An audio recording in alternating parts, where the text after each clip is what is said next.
আমরা এলাকায় সালাম আলাইকুম চাচা একটা ধরছি জায়গা এই যে আপনাদের জিনিসপত্র এই নিচে কি এই চুরি করতেছে আশেপাশে সব ধরছি এটা দুপুরের মধ্যে হ্যাঁ দুপুরে হয়েছে এই আইতেছে আরে ওরে ডাইরেক্ট মাইমিসিং হেল্পলাইনে ছেড়ে দিই হ্যাঁ এই যে নিচে আটকাইছে কোনো তো মাইরা করে আটকাও না আলাদা ওই যে বাইরে থেকে কাটা কইলো এটা যা ভাই বাইরে থানায় ফোন দিয়ে পুলিশ ডাক দেন ভাই ভাই বাঁচাও মাই আরো বেশি খাইবা শরম করে কাম করা শুন শরম করে না কাটা আওয়াজ শুনে কি এটা না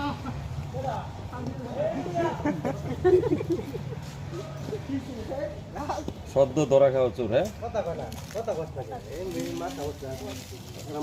আমারই বয়র এর কেমন নিয়েছি তোর ধরে যায় কিছু নিছে নাকি সেগুন কাটতে স্পেশাল সেগুন কাটতে দুই একটা ওরা বাড়ি নি লাগবো ওই কথা কয় নাকি কইতেছে কোন জায়গায় বাড়ি কই কয় রাসেল তুমি দলের লোক দাও কি করম কও ভাই এগো কারণে দলের দুর নাম সমাজের দুর নাম মানে প্রতিবন্ধী নাকি বুঝলো না না না ভাব ধরছে প্রতিবন্ধী না ওই মনে করো যে হিরোইন মিরিন খায় ওর আরে ভিতরে কি করছে নাকি হ্যাঁ এরমই হইব নাইলে কথা কইতো না গেলে সুস্থ চোর হইলে তো কথা কইলে বাড়ি দাও তাহলে কথা বল এই কথা কও এই লোকে